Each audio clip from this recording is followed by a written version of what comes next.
Welcome back. You're watching Newsmaker Live with me, Kendall Burton, on DBS. My guest this evening, Mr. Oswald Simon, the Vice President of the St. Lucia Motor X Club, and Kevin Elcock, the President of St. Lucia Motor X Club. Before the break, we were talking about some of the requirements as far as licensing for motorcycles. We also spoke of the fact that the police, in their announcement of the latest statistics for 2013 regarding vehicle accidents and collisions, expressed a concern that motorcyclists and motorcycles are a bit of a concern for them, the number of collisions involving motorcycles and motorcyclists. I want to talk a little bit about safety issues, more specifically helmets.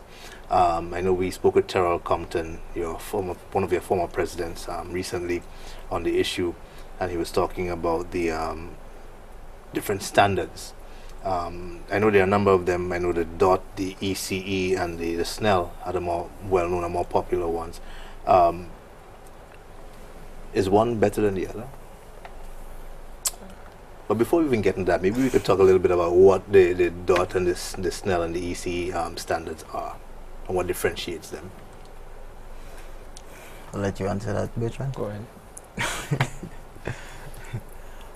To be honest, they're all pretty much on the same standards. You know, what's different about them, from my knowledge, is the different regions in which they are manufactured, right?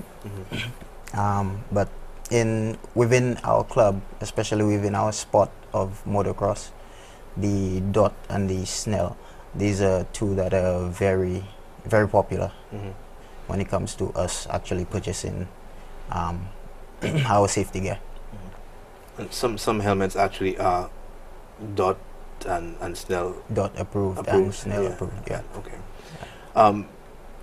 How familiar are you with the tests that are done on those helmets and the degree of security or safety that you feel wearing that equipment?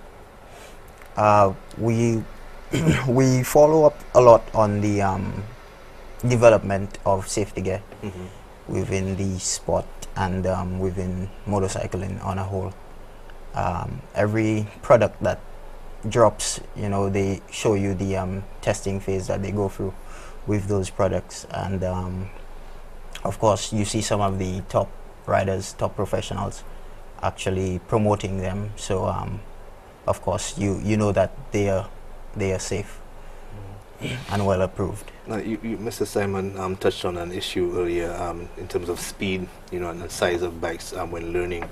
Over the last few years, there's been a significant change in the weight and the speed of the bikes. They're getting lighter, they're getting faster.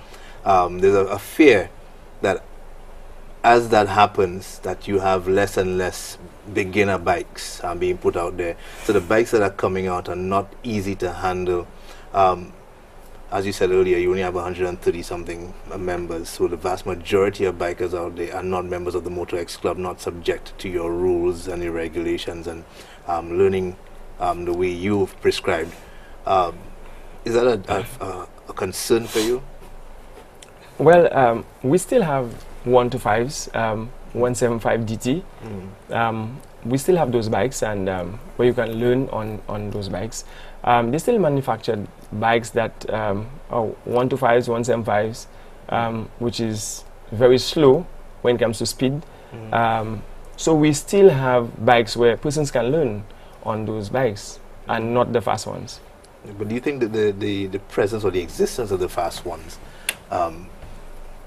tempt the riders, you know, to push them to their limits, you know, and that might account for some of the incidents that we've been experiencing? Yeah, hence the reason why. Well, self-control, that's where it comes in. Right. If you know that you're not able to handle a 500cc or 600cc, I don't think that you should go for it, because at the end of the day, you only put in your life at risk. And if you have to do so, you have to have self-confidence and self-control that if I'm going to ride, I'm going to ride within a speed limit, because all accident is caused, mostly 99% of them, through carelessness. You know, whether it's car or motorcycle. So if you stay within a range limit, a speed limit, I do think that you will put yourself in danger when it comes to accident. But not only are the bikes being made lighter and faster, but the specs are more precise. You know, you have better braking, you know, better tires, you know, better aerodynamics, you know. Does that make the rider more careless? Well, that should give the riders more confidence, because you're braking. Overconfidence, maybe? Well, Yeah. you're supposed to be able to stop that bike. But like I always say, when braking on a two-wheel and on a four-wheel is different. If you know that the motorcycle that you're riding, it's a very fast motorcycle, anytime you about 60, 70, you know, and you have to brake right away, it might be difficult for you to stop immediately, you know. So hence the reason why we are pleading to people that when riding, you have to stay within a speed limit. So if in case you encounter with an accident, or somebody happens to cut across in front of you, a vehicle happen to stop on you, you're supposed to be able to stop that motorcycle. Suppose being the keyword there. Yes, yes. Let's talk a little bit about the different kinds of helmets. You have those what Elliot Terrell Compton referred to as, you know, a calabash helmet. Other people refer to it as German helmets. Yeah. How safe are those as compared to the full facial helmets? And are there specific types of bikes that they are more suited for than others?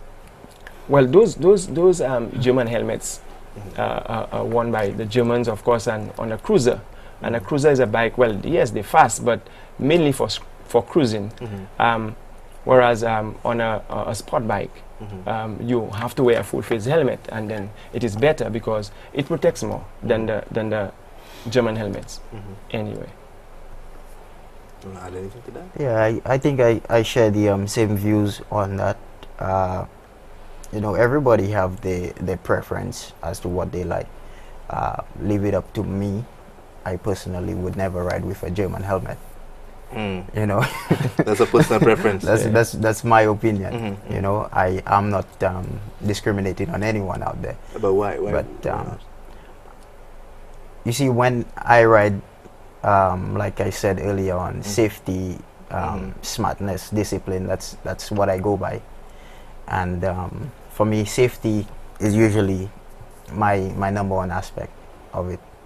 You know, simple thing like a fly could hit you in your eye and cause lots of damage.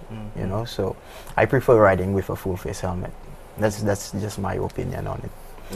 But how do you respond to the suggestion or the argument that in learning to ride, a lot of riders do not or are not asked to wear helmets, so that it's a little cumbersome for them once they start riding with it. Issues of comfort and visibility and that sort of thing. I could speak for the guys within the club. I know that instruct persons when it comes to learning how to ride. Those guys, one of the first things that they pull when they know they have a student coming in for riding would be a helmet. You know, it's something that we we preach basically to our members.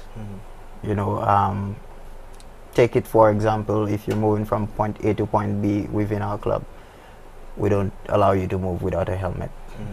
And if you are ever seen moving without a helmet, there's actually a fine for that within the club.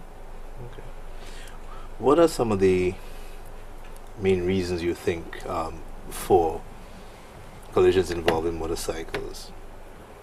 Are there specific vulnerabilities? I know you are vulnerable by the nature of the vehicle that you're riding or driving, but what specific conditions or situations you think cause those collisions? Like I said, most accidents have been caused by carelessness. I believe anytime you ride a motorcycle and you're overspeeding, you're most likely to find yourself in an accident. Because stopping that motorcycle on time will not be something that you'll be able to do. And other road users as well have to be mindful of a motorcycle, because a motorcycle, most probably you might not be able to see how fast they move, but some of them might be moving at 40 miles, and when a car moves at 40 miles, there's two differences because it's smaller compared to a vehicle. But like I said, most accidents have been caused by carelessness, and when riding a motorcycle, you have to make sure that you ride at the safe speed limit. Okay, bearing in mind all that you said, the fact that your membership is what it is, that the vast majority of riders don't belong to the St. Lucia Motor X Club, would you support calls for tougher penalties for motorcyclists? Well, the laws are there. I mean, you cannot ride without a helmet, because the police is going to charge you for riding without a helmet. You cannot be over speeding on the road with a motorcycle or with any vehicle for that matter. Right. You're going to be charged. So the laws are there, you know, to protect everybody. Yeah, but they're obviously being disregarded, disobeyed. So do we need to get tougher on riders? Do we need additional rules and regulations to guide them? We'll talk about it when we come back. With you for a break, you're watching Newsmaker Live. I am Kendall Burton. I have with me Oswald Simon, the Vice President, and the President, Kevin Elcock, of the St. Lucia Motor X Club. When we come back, we'll be talking about tougher laws for motorcyclists on St. Lucia's roads. We'll be right back.